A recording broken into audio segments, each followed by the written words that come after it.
अस्सलामुअलैकुम, welcome to new video. आज का टॉपिक है share analysis of Sazgar engineering. Sazgar recent past के अंदर बहुत तेज़ी से एक न्यू इमर्जिंग शेयर के तौर पे मार्केट में सामने आया। लेट्स हैव क्लोज लुक कि इसकी करंट प्राइस क्या है और इसके मामलात के हवाले से ये कैसे इतने ऊपर आई और इसकी हिस्टोरी के लिए बहुत तफसील से उसके ऊपर इंशाल्लाह आज बात होगी। It's a very good stock to mention. इसको तो वीडियो को ज़रूर एंड तक देखिएगा।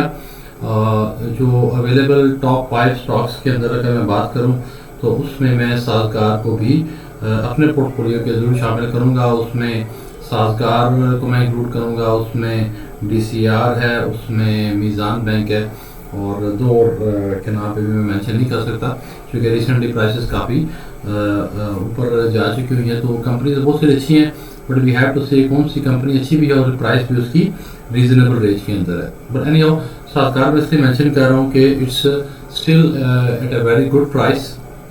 दो कि आपको इसकी प्राइस ऊपर लग रही होगी, 1359 इसकी प्राइस है और इस वोलेटाइल मार्केट के अंदर भी इसने कल 4.2% की अपसाइड है बिकॉज ऑफ द रीज़न कि इनका रिजल्ट जो अनाउंस हुआ है बहुत अच्छा रिजल्ट अनाउंस हुआ है। तो उसको भी तफसील से आज डिस्कस करेंगे कि इनका रिजल्ट क्या है और EPS कितनी आई और प्राइस टू अर्निंग रेशियो क्या बन रही है और गोइंग फॉरवर्ड इसके अंदर क्या स्ट्रेटजी होनी चाहिए। इसकी क्वार्टरली फाइनेंशियल स्टेटमेंट्स जो पब्लिश्ड हैं वो भी इनका थॉरो एनालिसिस आज करेंगे। और वैसे अगर आप सिंपली ये देख रहे हैं साज़गार की जो ब्रांड है हैवल के नाम से SUV ब्रांड की गाड़ियाँ इन्होंने रिसेंटली आपको रोड के ऊपर हर जगह नज़र आ रही होंगी। और इससे पहले ये रिक्शा की प्रोडक्शन के हवाले से मशहूर है और रिक्शा लेकिन ये एक्सपोर्ट भी करते हैं और अच्छी खासी तादाद में करते हैं। तो करंटली जो इनकी लास्ट क्लोजिंग है फ्राइडे की वो 1359 रुपये के ऊपर हुई, 55 रुपये का इजाफा हुआ 4.28%। और वो इसलिए कि इनका रिजल्ट अनाउंस हुआ और रिजल्ट अच्छा इंकरेजिंग रिजल्ट जितने भी आ रहे हैं उतने अच्छे इंकरेजिंग नहीं आ रहे, बट साज़गार ने अच्छा रिजल्ट दिया है। और इसके हवाले से इसकी थोड़ी सी हम फाइनेंशियल्स को भी स्टडी करेंगे और हिस्टोरिकली देखेंगे कि इसमें प्रीवियस 5 सालों में कैसे सूरत हाल रही। तो साज़गार इंजीनियरिंग इससे पहले रिक्शा की मैन्युफैक्चरिंग के अंदर इनका नाम था, लेकिन अभी ये रिसेंटली इन्होंने SUV जो गाड़ियाँ होती हैं वो हैवल के नाम से उन्होंने ब्रांड लॉन्च किया है। अगर हम हिस्टोरिकल देखें 2021 के अंदर इनकी EPS सिर्फ ₹1.25 थी, 22 के अंदर ₹1.95 और सडनली 2023 के अंदर ₹16.46 हो गई। ₹1.95 ₹2 से ₹16.86 बहुत बड़ा जंप था और यहाँ से मार्केट ने इसको नोटिस करना शुरू किया। और फिर जब 2024 की जब रिजल्ट आया उसमें जब 131 रुपये की 131 की EPS डिक्लेयर होगी फाइनेंशियल स्टेटमेंट्स में प्रॉपरली, जो कि 30 जून को सेशन फाइनेंशियल क्लोज होता है और उसके रिजल्ट्स आते आते और बोर्ड मीटिंग वगैरह 14 अगस्त से लेके सितंबर तक का पीरियड होता है। नॉर्मली 2 महीने भी लग जाते हैं, थोड़ा सा पहले थोड़ा सा बाद में। बट द पॉइंट इज 131 की जब प्राइस आई तो उसमें भी देखते हैं EPS आ गई तो उसको अकॉर्डिंगली मार्केट ने किस तरह बिहेव किया। तो ऑटोमोबाइल सेक्टर के लिए IS के 5 से लेके 7 तक की प्राइस टू अर्निंग रेशियो बनती है EPS के अकॉर्डिंगली। तो जब इनकी हम देखते हैं कि 131 की जब अर्निंग्स पर शेयर आ गई तो उस टाइम पे अर्निंग्स पर शेयर के अकॉर्डिंगली 2024 में इनकी प्राइस क्या थी। तो प्राइस का चूँकि हिस्टोरिकल डेटा हमारे सामने मौजूद है तो 5 ईयर्स के ग्राफ में जाके देखते हैं तो 5 ईयर के ग्राफ में हमें ये पता चलेगा कि चूँकि मार्केट सारी साइडवेज चल रही थी लास्ट 5 ईयर में, तो उसके अकॉर्डिंगली इनका भी ग्राफ हमें ये शो कर रहा है। तो उसके बाद ये इनका ग्राफ यहाँ से देखें चढ़ना शुरू हुआ है अक्टूबर 2023 के अंदर समवेयर, दो कि उसमें पब्लिश इंफॉर्मेशन में कोई इतनी ज़्यादा इनकी अच्छी अर्निंग नहीं थी। 2023 की अगर हम अर्निंग की बात करें जो अभी आपने मेंशन की यहाँ पे, तो 2023 में 16 रुपये की अर्निंग थी।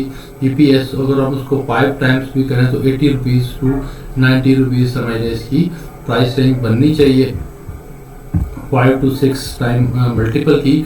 और ऑलमोस्ट उसी रेंज के अंदर हमें ये नज़र आ रही होगी। यहाँ से मैं स्टार्ट हुई जब 23 का रिजल्ट आया तो वो आप समझ 30 अगस्त को या सितंबर की प्राइसेस को आप चेक कर सकते हैं। तो देख लें सितंबर 12 की मेरे पास ये प्राइस नज़र आ रही है 10 रुपये ऊपर नीचे का डेफिनेटली कोई इशू नहीं होता। तो वो 6 के अराउंड इनकी मल्टीपल के ऊपर ट्रेड कर रहा था। पर जब 2024 का रिजल्ट आया तो 24 का जो रिजल्ट जब पब्लिश हुआ तो वो जून की जो क्लोजिंग है उसका रिजल्ट आते आते ओबियसली अगस्त के मिड में या एंड पे या सितंबर, तो इसमें अराउंड 1000 को टच कर लिया। तो 1000 की प्राइस को अगर हम उस टाइम की अर्निंग को सामने देखें दोबारा तो 131 की ईपीएस है, तो ये अराउंड 7p मल्टीपल इसका बन रहा है। अगर हम कैलकुलेट करें 7 से मल्टीप्लाई करें 2024 की पब्लिश्ड इंफॉर्मेशन जो ईपीएस की है तो वो अराउंड 1000 बन रही है। तो 7p मल्टीपल को आपने सामने रखना है। हिस्टोरिकली देखिए जो पी रेशियो होती है बड़ी एक यूनिवर्सल किस्म की रेशियो है। अगर किसी भी वजह से मार्केट ऊपर चली जाए, प्राइस आर्टिफिशियली ऊपर नीचे हो जाए, तो पी रेशियो अपने आप को करेक्ट करके दोबारा से मार्केट को उस लेवल पे ले आती है। तो 2023 का और 2024 के लेवल हम देखते हैं कि इनकी 2024 में जब बहुत एक्स्ट्रा ऑर्डिनरी रिजल्ट आया और एक्स्ट्रा ऑर्डिनरी इसने हाइप क्रिएट हुई, तो उसमें भी इनकी जो पी रेशियो थी वो 7 के मल्टीपल में, उसके बाद फिर ज़िगज़ैग के अंदर चलती रही। अब रिसेंटली इनका दोबारा रिजल्ट आया और अभी हमारे पास जो प्राइस है वो 1359 है, 1359। और अभी की जो हमारी इनकी अर्निंग पर शेयर बन रही है, मैं आपको डॉक्यूमेंटेड भी इनकी फाइनेंशियल स्टेटमेंट्स के अंदर दिखाता हूँ, लेकिन वो 300 के अराउंड बन रही है, उसका भी मैं आपको एक्सप्लेन नहीं करता हूँ। तो 300 की ईपीएस के अराउंड अगर हम 7 के ऊपर जाएँ फिर तो इनकी प्राइस करंटली जो है वो तो 7 इंटू 300 2100 बननी चाहिए। 6 के ऊपर भी देखें तो 1800 बननी चाहिए। तो इट मीन्स कि ये स्टॉक अभी थोड़ा सा मेरी assumption and calculation based on historical data और इनकी हिस्टोरिकल पी रेशियो है उसके अकॉर्डिंगली अभी ये थोड़ा सा अंडर वैल्यूड स्टॉक है, क्योंकि अभी इनकी जो पी रेशियो आ रही है वो ईपीएस जो लेटेस्ट पब्लिश्ड ईपीएस है जो कल के रिजल्ट में आई है फ्राइडे को, उसके अकॉर्डिंगली इनकी 1500 पे जाके तो 5 का पी मल्टीपल बनेगा, जो कि अभी इनका अंडर वैल्यूड है, क्योंकि लास्ट 2024 की इनकी चली गई थी वो पी रेशियो 7 तक चली गई थी। और हमारे स्टॉक मार्केट का इस टाइम जो बेंचमार्क है वो भी 7.5 है। और इनके कंपैरेटिवली अगर आप होंडा कार की चेक करें तो उनकी पी रेशियो काफ़ी ऊपर आई गेस 9 के ऊपर चली गई है। तो keeping in you all this things, ये सिंपल अगर बगैर अभी फाइनेंशियल स्टेटमेंट्स के डेप्थ में जाए बगैर व्हाट वी कैन कंक्लूड कि इसकी अभी अंडर स्टॉक है और इसके अंदर अभी बाइंग पोटेंशियल मौजूद है। और ये हमें फ्राइडे के अंदर रिफ्लेक्ट भी हुआ कि 4.28%, जबकि जंग के बादल ला रहे हैं और मार्केट सारे वोलेटाइल के अंदर है। और ये टू डेट के अंदर भी देखें 21% की हमें अपसाइड नजर आ रही है यकम जनवरी से अभी तक। तो वेरी फ्यू स्टॉक्स जिन्होंने यकम जनवरी से अभी तक इस तरह का अपसाइड दिए, बड़ी बड़ी अच्छी कंपनी इवन मारी की मैं बात हमेशा करता हूँ, वो चेक कर ले कि 900 हाई बनाने के बाद आज वो 600 के अराउंड खड़ा हुआ है। इसी तरह पीएसओ ओजीटी सबको देख सकते हैं। तो और अभी भी इसके अंदर अपसाइड पोटेंशियल मौजूद है और अपने ऑल टाइम हाई के अंदर 52 वीक्स रेंज में भी इसका 1401 का ऑल टाइम हाई था, उससे भी नीचे है। और ये बात में रखें कि वो 1401 इसने बनाया था प्रीवियस अर्निंग्स पर शेयर पर जो पब्लिश थी लास्ट क्वार्टर की, और जब अभी रिसेंट क्वार्टर की आई है तो ऑफकोर्स इसकी अपसाइड बनती है। तो हम इसको फौरी तौर पर 1500 तक तो जाता देख सकते हैं और मेरी असम्पशन तो ये इससे ऊपर तक जाएगी, 2000 तक भी हम इसको जाता हुआ देख सकते हैं, कोई अनोखी बात नहीं होगी।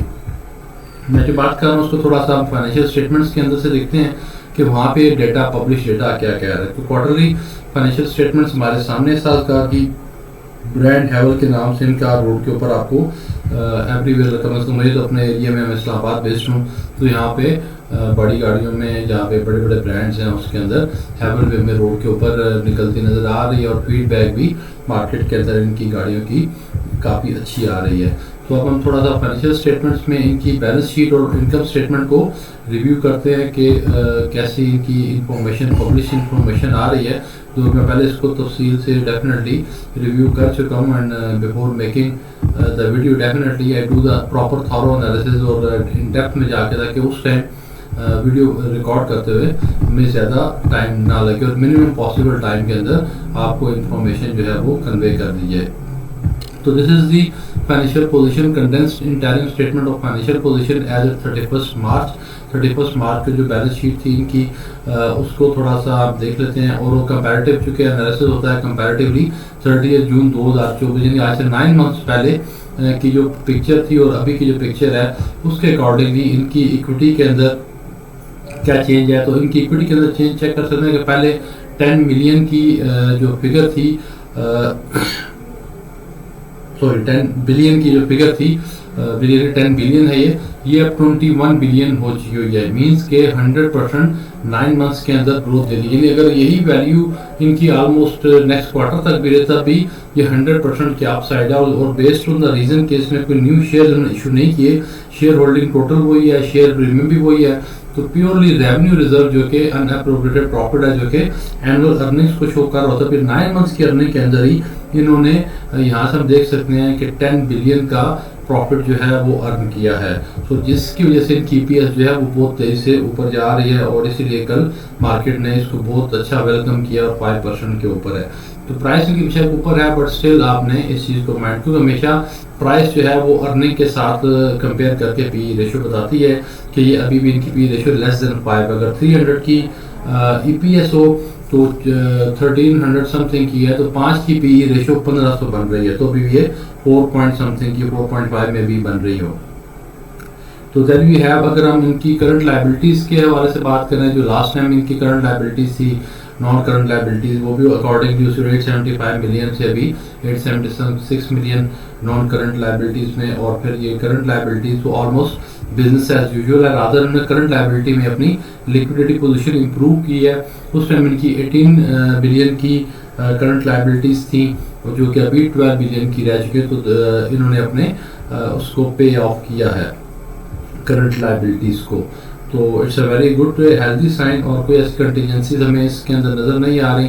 तो टोटल जो इक्विटी है प्लस लाइबिलिटीज इनकी वो 29 बिलियन से बढ़कर 35 बिलियन हो चुकी है after this period of 9 months. Non current assets के हवाले से भी देख लें कि नॉन करंट एसेट्स इनके प्रॉपर्टी प्लांट इक्विपमेंट बहुत अच्छा राइज है, 4.5 बिलियन से 7.2 बिलियन हो चुका हुआ है। और टोटल नॉन करंट एसेट्स इनके 4.6 बिलियन से 7.3 बिलियन है। तो very good result overall. Current assets की बात करें तो 24 बिलियन से 27 बिलियन के अंदर आ गए। तो डेफिनेटली लिक्विडिटी पोजीशन इंप्रूव हुई है और करंट रेशियो इनकी डेफिनेटली काफ़ी इंप्रूव हुई है कि एक तरफ से ये अपने एसेट्स को बढ़ा रहे हैं, करंट एसेट्स को, और करंट लाइबिलिटीज पे ऑफ कर रहे हैं, जिससे इनकी करंट रेशियो जो है, जो अकाउंटिंग बैकग्राउंड के लोग हैं दे अंडरस्टैंड के शॉर्ट टर्म लिक्विडिटी भी बहुत ज़्यादा इंपॉर्टेंट होती है। अगर कंपनी जितनी मर्जी प्रॉफिटेबल है, बट अगर लॉन्ग टर्म के अलावा शॉर्ट टर्म सॉल्वेंसी और liquidity just a very important criteria, जिससे हम फाइनेंशियल स्टेटमेंट से कंपनी की वर्थ को जज करते हैं। देन ईपीएस की तरफ आते हैं कि ईपीएस इनकी कैसे इतनी ज़्यादा बढ़ गई। तो अगर हम इसको कंपेयर करें क्वार्टर टू क्वार्टर को, तो थर्ड क्वार्टर जो जनवरी टू मार्च 2024 था, उसको हम कंपेयर करते हैं जनवरी टू मार्च 2025, एक साल का कंपेरेबल जो पीरियड है, उस पीरियड में 20 बिलियन की सेल्स थी, जो कि आप इस क्वार्टर बढ़कर 36 बिलियन की सेल्स हैं।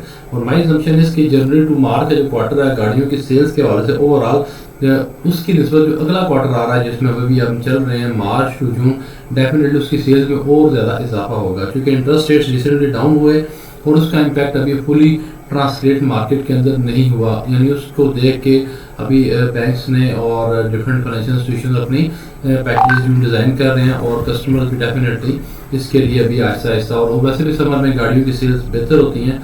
और लास्ट अगर 9 मंथ्स का कंपैरेटिव पीरियड देखें तो उसमें तो बहुत ही एक्स्ट्रा ऑर्डिनरी रिजल्ट है कि लास्ट ईयर का जो 9 मंथ्स पीरियड एंडिंग ऑन 2024 था और 2025, उसमें 34 बिलियन की बजाय ये 81 बिलियन, यानी कि ऑलमोस्ट 3 टाइम्स के हमें ग्रोथ नज़र आ रही है। तो सेल्स डेफिनेटली जब इतनी ऊपर गई हैं तो इनके ग्रॉथ प्रॉफिट मार्जिन और बाकी चीज़ें भी, और एडमिनिस्ट्रेटिव एक्सपेंसेस और ओवरहेड्स के हवाले से भी कोई बहुत ज़्यादा हमें, बल्कि रादर हमें उसके अंदर इतनी ज़्यादा वो नज़र नहीं आ रही कि जो वो रिसन बात। ऑपरेटिंग प्रॉफिट स्ट्रेट में हम आ जाते हैं प्रॉफिट आफ्टर टैक्स के ऊपर, टैक्सेशन निकाल के सब कुछ करके।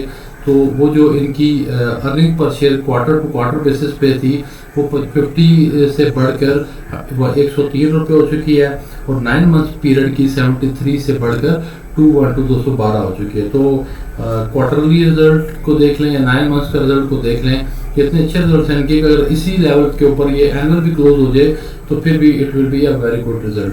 तो 103, अच्छा अगर अभी मैं इनकी 300 की ईपीएस को एज्यूम कर रहा हूँ, लेकिन एक एनालिसिस का वजह जो करंट क्वार्टर है उसकी ईपीएस को 4 से मल्टीप्लाई करके एनुअल ईपीएस बनाएं, तो फिर तो इनकी 400 ईपीएस बन जाएगी। और 400 EPS के ऊपर जो से करंट इसकी वैल्यू मार्केट प्राइस 1300, ये तो इनकी पी रेशियो ऑलमोस्ट 4 से भी नीचे, क्योंकि 400 to 1600 बन रहा है। तो 3 पॉइंट समथिंग, तो from all analysis all criteria मुझे बहुत ही एक्स्ट्रा ऑर्डनरी, बल्कि रिसेंटली हम जितने भी कंपनीज के रिजल्ट्स को एनालाइज कर रहे हैं उसमें अभी तक इतने अच्छे extra ordinary and excellent results किसी के भी नहीं मिले। दो nothing is predictable in the market, और कोई फाइनेंशियल एडवाइस फाइनल नहीं होती, बट कुछ चीज़ें इसमें ऐसी मुझे क्लियर और वेरी क्रिस्टल क्लियर नज़र आ रही हैं कि आई कैन से कि ये बहुत ही अच्छा रिजल्ट है और इसका पोटेंशियल लॉन्ग टर्म में बहुत अच्छा है। तो हमने थॉरली और भी डेप्थ में जाके नीचे मैंने चीज़ें सारी इनकी स्टडी की हैं।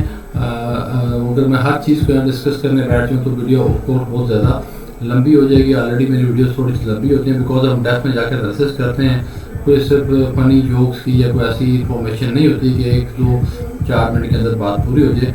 तो जब एक हमने एनालिसिस करना होता है और डेप्थ में और मिलियन रुपीज़ की बात होती है, लोगों की इन्वेस्टमेंट होती है, तो डेफिनेटली थोड़ा सा मैं डेप्थ में जाता हूँ, चीज़ों को एनालाइज करता हूँ डेप्थ में जाके। तो गोइंग फॉरवर्ड क्लोजिंग में सिंपल ये कहूँगा कि it's very good stock long term के हवाले से।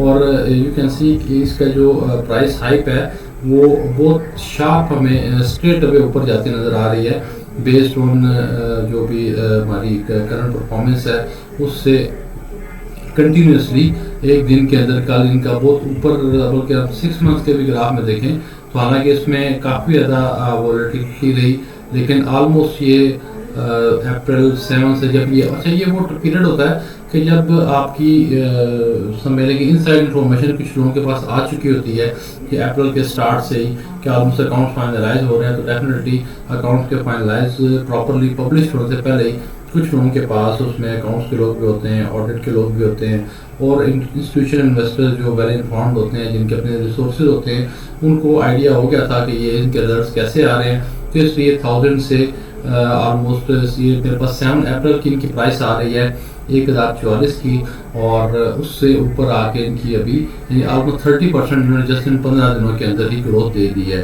तो डेफिनेटली उन लोगों ने अवेल किया ये बेनिफिट जिनके पास इनसाइड इन्फॉर्मेशन थी। इसमें ट्रम्प टैरिफ का भी जो मसाइल थे वो भी सामने आ रहे हैं, और अभी जो जंग के मामला हैं, पाकिस्तान की टेंशन है, वो भी सारी, और मैं हर इसको बिल्कुल आप इग्नोर करें जिस तरह ट्रम्प टैरिफ को इग्नोर किया गया है, आई जैसे इसको बिल्कुल इग्नोर करें। ये टेम्प्रेरी सा इशू है, और जो भी है इस एक सर्टन लेवल से ज़्यादा मैं यहाँ डिस्कस नहीं कर सकता, बट ऑफ द रिकॉर्ड करने की बातें ऑफिशियली इसको बिल्कुल भी इग्नोर करें। इंशाल्लाह कोई ऐसा इशू नहीं है। We have very strong army, we have very strong defence. तो सिर्फ ये मीडिया के अंदर तक की बातें और कुछ और चीज़ें, तो सिंपली फोकस में अपने इक्विटी के साथ और अच्छे स्टॉक्स के अंदर इन्वेस्टेड हैं। अगर खुदा न खासा कोई ऐसा इशू हो भी जाता है तो अच्छे स्टॉक्स को जितनी नीचे आएंगे उतना तेज़ी से रीबाउंड करेंगे, और अगर आपको अपॉर्चुनिटी होगी कि आप अपनी फर्दर लिक्विडिटी मैनेज करके और डाउन लेवल के ऊपर अच्छे शेयर्स को बाय करें। तो स्टे ट्यून। होपफुली साजगार इंजीनियरिंग के हवाले से आपको वीडियो अच्छी लगी होगी। इसको अगर अच्छी लगी तो शेयर ज़रूर करें। चैनल को सब्सक्राइब नहीं किया तो सब्सक्राइब करके बेल आइकन प्रेस करें। मिलते हैं नेक्स्ट वीडियो के साथ, and stay tune. Thank you very much.